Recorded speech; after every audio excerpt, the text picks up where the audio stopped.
సంస్కరింపచేసుకునేటువంటి యొక్క శక్తి ఒక్క మానవునికే ఉంది, కానీ మిగిలినటువంటి జీవరాశులకు ఏమాత్రమూ లేదు. కనుక దీనిని కొన్ని విధమైనటువంటి శాస్త్రములు ఒక విధమైనటువంటి మానవత్వాన్ని నియమిస్తూ వచ్చాయి. शास्त्रों का उपयोग केवल मानव के लिए ही करना संभव है, क्योंकि शास्त्रों की सहायता से मानव में रूपांतरण लाया जा सकता है.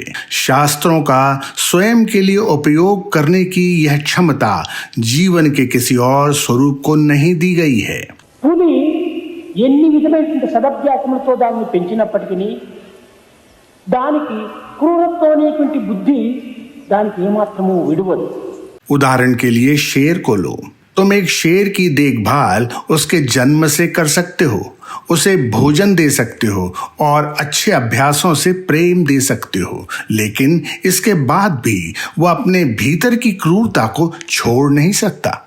పిల్లిని ఎంత ప్రేమతో పాలు అన్నం పెట్టి ఇంకా అనేక విధమైన రుచి పదార్థములు దానికి రుచి చూపించి ఎన్ని విధములో దానిని పోషించినప్పటికీ ఎలుకను చూచిందంటే దాని ఇంకా పట్టలేము మనం.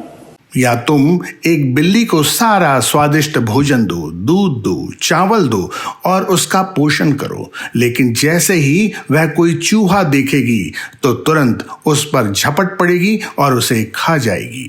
పులికి అంత ఆకలైనప్పటికీ పూరి చట్నీలు తినడానికి పూనుకోలేదు. एक शेर कितना भी भूखा क्यों ना हो, पर वह कभी भी पुरी और चटनी नहीं खाएगा. దానికి మాంసమే తనకు ఆహారం.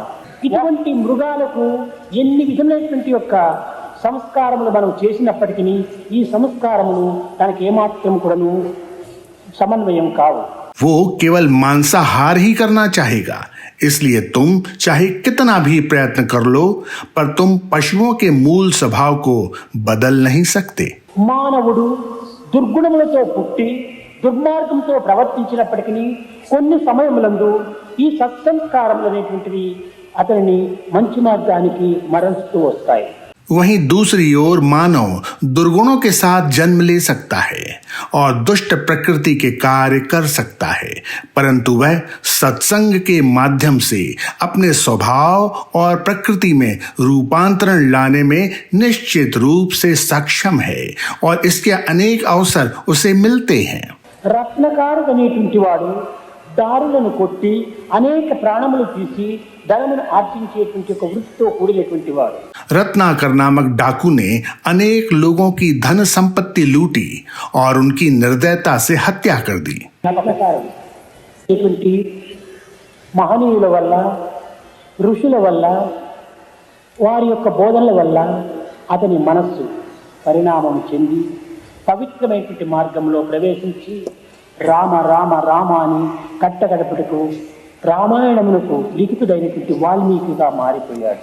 लेकिन उसके बाद वह ऋषियों और पवित्र लोगों के संपर्क में आया. उसके मन में बदलाव आया. उसने पवित्रता के मार्ग पर प्रवेश किया.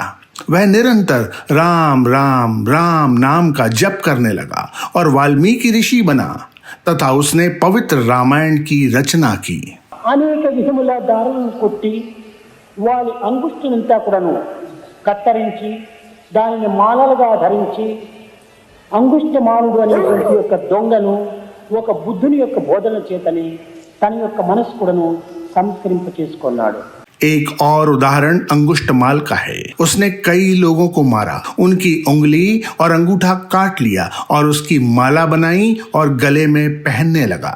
इसके बाद वह बुद्ध के संपर्क में आया और उनकी शिक्षाओं के प्रभाव से उसमें बदलाव आ गया.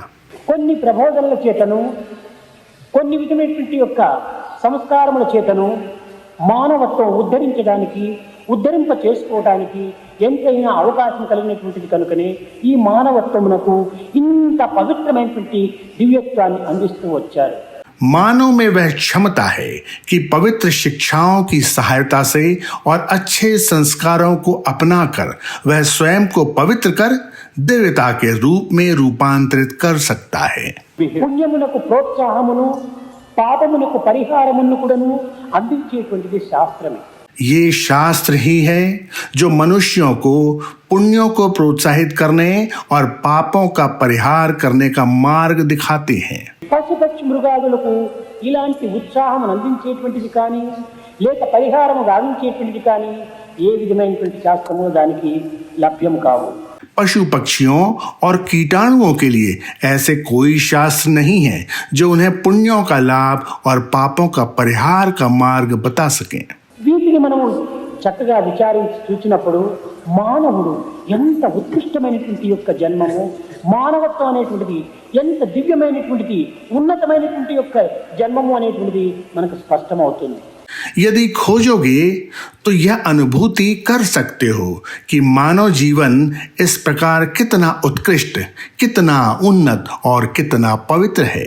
కనుకనే ఉత్తర గీత యందు దేహో దేవాలయ ప్రోక్తో జీవో దేవ సనాతన, ఈ దేహం అనేటువంటి దేవాలయమునందు సనాతనమైనటువంటి దేవుడు నూతనమైన జీవుడిగా ఉంటున్నాడు అని నిరూపించింది ఉత్తర గీత. इसलिए उत्तर गीता में यह कहा गया है कि देह एक देवालय है और इसमें रहने वाले ईश्वर हैं. मानव देह रूपी इस मंदिर में भगवान जो कि सनातन है, मानव में जीवन के रूप में अर्थात आत्मा के रूप में रहते हैं. समस्त लोक